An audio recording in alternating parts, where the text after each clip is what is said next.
Hello everyone, a very warm welcome along to Sportsbet TV. Paul Alster here with you, as always, with your weekend racing selections, and it's great to have you with us. And before I forget, as always, remember, if you haven't already done so, to press the subscribe button just below this screen, and also the little bell icon, so that'll keep you informed of any updates or special messages that we put out. So we've got some interesting racing. Of course, the Cheltenham Festival is getting ever closer, just 2.5 weeks away now. And at the end of this bulletin, I'm going to be giving you my latest addition to my Cheltenham anti-post portfolio, which is actually in the Gold Cup itself. So that's worth staying with me to hear what I have to say, I think, about the Gold Cup, which I think is a fascinating renewal. Well, we've got 3 tips for Saturday. And we'll be coming to those in just a few moments. But what about last weekend? Well, it was a mixed bag. Let's not put too fine a point on it. Okay, but not outstanding this time. If you're new to the service as well, you may not be aware that I'm not one of these tipsters that goes for short price favourites and the ones that all the paper tipsters are going for. I'm always looking for big prices, each way bets, because that's the only way you're really going to end up beating the bookies, I feel. The favourites very often running for the books. And if you keep backing the short ones, you're never going to make it pay. So there were 3 decent priced horses last week. Well, the first of them to run was Lisnagar Oscar, who ran a cracking race, actually. Very good race he ran to be second in the Rendlesham Hurdle, and he very much is back on track. So I hope you took the 8-1 each way, because you'll have shown a reasonable profit there. Also, I hope you took the 33-1 I suggested you take for our anti-post portfolio for the Stayers Hurdle. He's now down to a top price 20-1, and I suspect he'll go shorter. So you've got some value there. And those of you that do like to trade, obviously, if you've taken the 33s, you can lay it back at 20s, and you'll have the horse running for you at 13-1 without any risk whatsoever, if that's the way you like to play the game.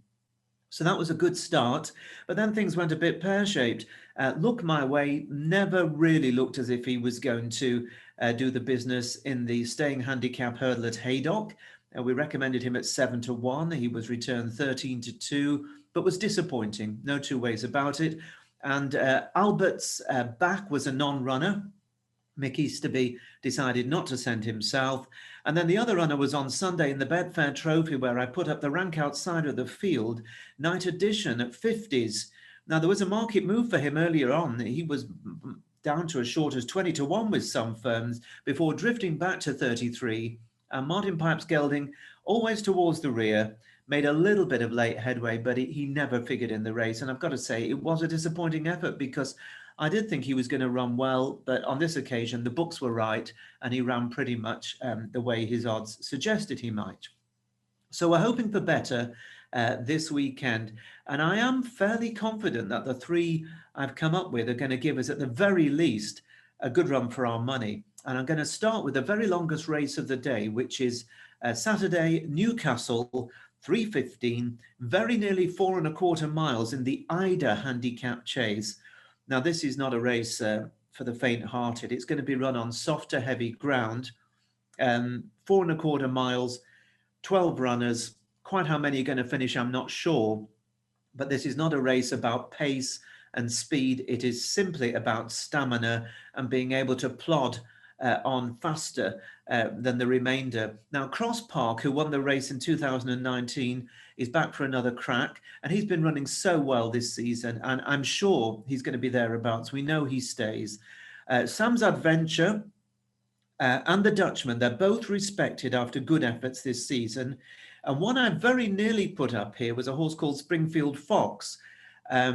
He's pulled up his last 2 starts, but he's been attracting a bit of money, I note, in the early market for this. And on his best form of last season, he'd have a chance. He was running very well in the National Hunt Chase when he went at about the 16th fence at Cheltenham last March.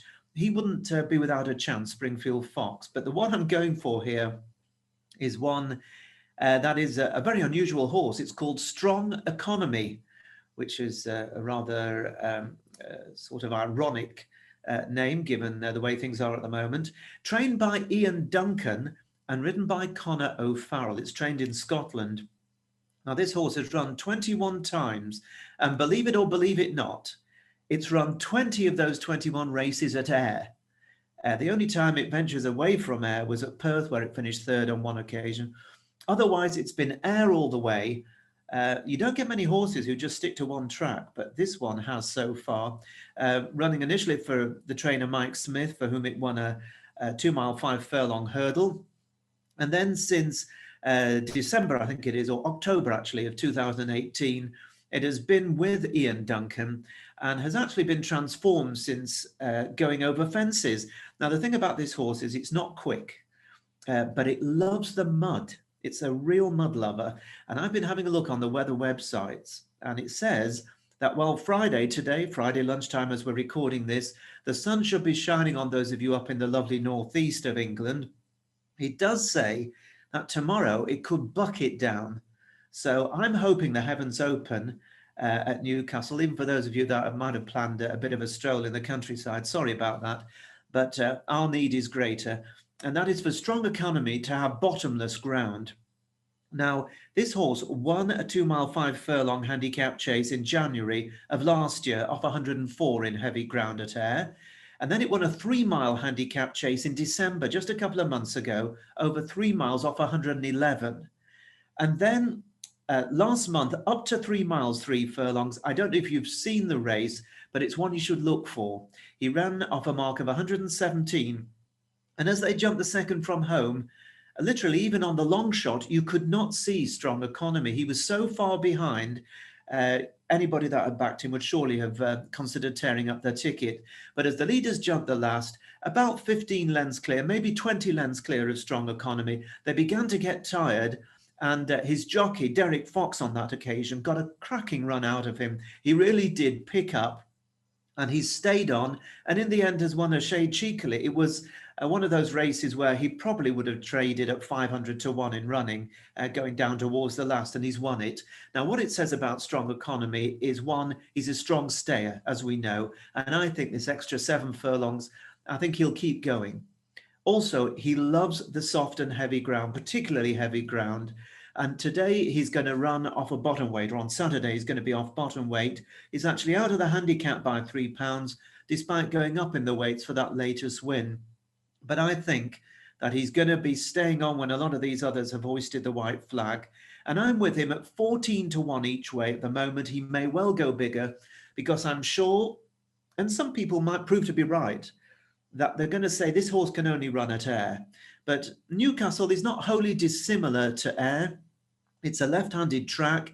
It's got long back straight, long home straight, and he'll be able to get into his rhythm. And I think he's going to run well. So the 14 to 1 is on offer each way for 4 places, with Paddy Power, Betfair, BetVictor, Betfred, Boyle Sports and Betway at the time of this recording. But he may well go bigger. And as always, as I say to you, do be sure to bet with the bookmaker who's going to give you the SP if it's bigger.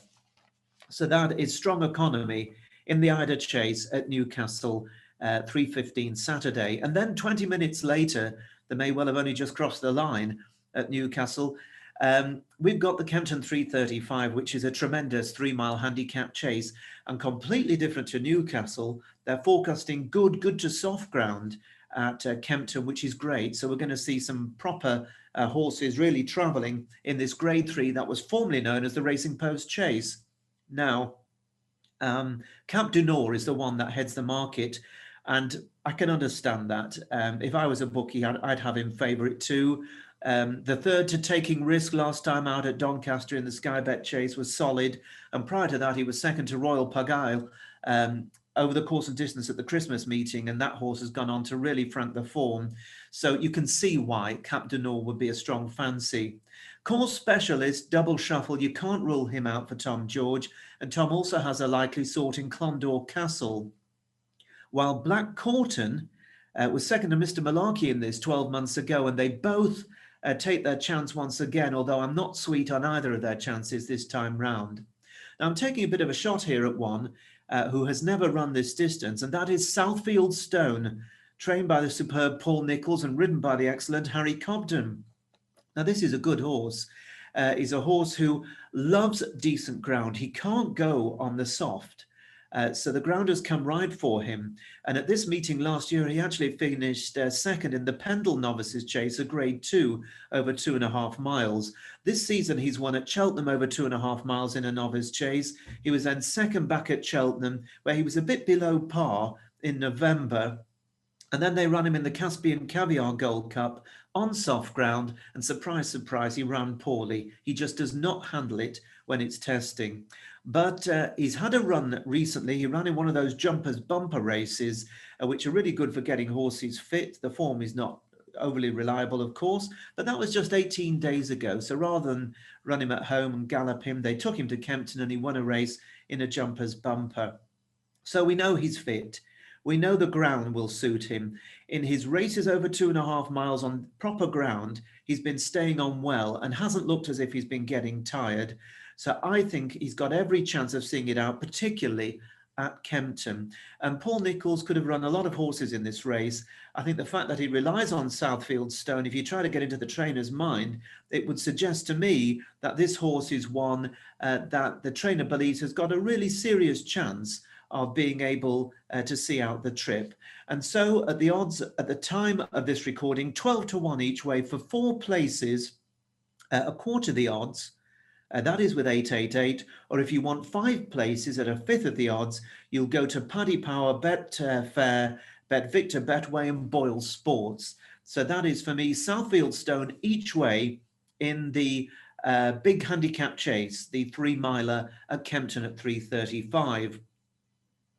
And then the final selection on Saturday, well, we cross the water to Ireland. Regular followers will know that I broadcast regularly on the Irish racing and I keep a very close eye on things over there. And there's an interesting 2.5 mile handicap hurdle, actually, the Tommy Carberry handicap hurdle, named after a great jockey of the past. The going is soft to heavy and 14 are declared to run. Plenty with chances. Typically wide open Irish handicap hurdle. I won't run through them all. I'll just tell you that the horse I fancy here is called Hal Safari, trained by Michael Bowe and the mount of Brian Hayes. Now, Michael Bowe is from the great Bowe family who have trained horses like Limestone Lad and Solarina. And Solarina, who many of you will remember as being a superb mare, a multiple graded winner, well, she's actually the dam of Hal Safari. He's by Doyen. Now, this horse won a course and distance maiden hurdle in January of 2019. He then won at Limerick in heavy ground over 2 miles 3 in March of that year and went on to win a novice chase back at Limerick in December of 2019. Now, unlike a lot of British horses, the Irish horses, a lot of them tend to mix their racing, mixing chases with hurdling. And of late, Hal Safari has been chasing and he's run a couple of good races. He was 4th on his penultimate start, and then last time out he was 5th off a mark of 132, staying on really well over 2 miles. I think the 2.5 mile he gets tomorrow on Saturday is going to be his optimum trip. And of course, he's rated much lower over hurdles. So I think in such good form, he's got a very, very solid chance. And the piece of form that I really like comes from October. That was over hurdles at Punchestown, 2.5 miles. He led over the last and he was caught on the run-in by a horse called The Real Deal, who, of course, has gone on to win a grade 2 and is one of our anti-post selections for the Cheltenham Festival. So he really did catch a tartar there. And I think that off just a £4 higher mark, off just 121, he has got a great chance, particularly as he's £11 lower than his chasing mark. Now, I've been having a look around. Nobody's offering prices on this as of Friday lunchtime. So I looked at it as if I was making a book, and I wouldn't have him any shorter, I suppose, than around 12 to 1. He may go bigger. So 12 to 1 each way is my suggestion. The horse is Hal Safari for Michael Bowe and Brian Hayes at Fairyhouse on Saturday in the 4 o'clock race. And then just one more for you today, and that is for our anti-post book. Now, those of you that have been with me regularly will know I've been tipping 4 or 5 horses so far for our anti-post book. All of them in the graded races, not in the handicap chases. I'm going to come to the handicap chases a little bit, and hurdles, of course, a little bit nearer the time. But the one race I haven't got to yet is the Gold Cup. It is the blue ribbon race. It is unique in that very testing 3¼ miles and the uphill finish. You need a horse with a lot of class that jumps really well, that can travel at speed over that 3¼ miles, and ideally a horse that is proven at the track as well. Now, looking at the anti-post market, we've got Album Photo going for a 3rd straight victory, which would be remarkable, Best Mate being the last horse to do that. I've never felt he's as good as Best Mate. He's a horse that maybe hasn't got the best of presses because we don't see him too often. He's trained by Willie Mullins and Paul Townend will ride. But he reappeared, having won last year's Gold Cup, beating Santini. He reappeared in the race at Tremor on New Year's Day that they've used as a stepping stone for the Gold Cup the last 2 years, and he won perfectly well.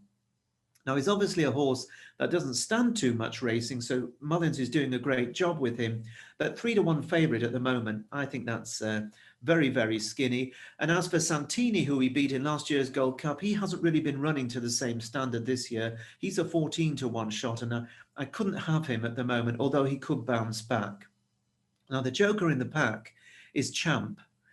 Champ produced that amazing run from the final fence to get up and win the RSA Chase last year over 3 miles, and he reappeared over 2 miles in the Game Spirit Chase at Newbury last week, and he ran a superb race. It really was an excellent comeback run over a trip far too short for him, and he will be much better, of course, over the longer trip. But at 6-1, I suppose you could bet him each way, and he may well finish in the first 3, but I think there's better value to be had.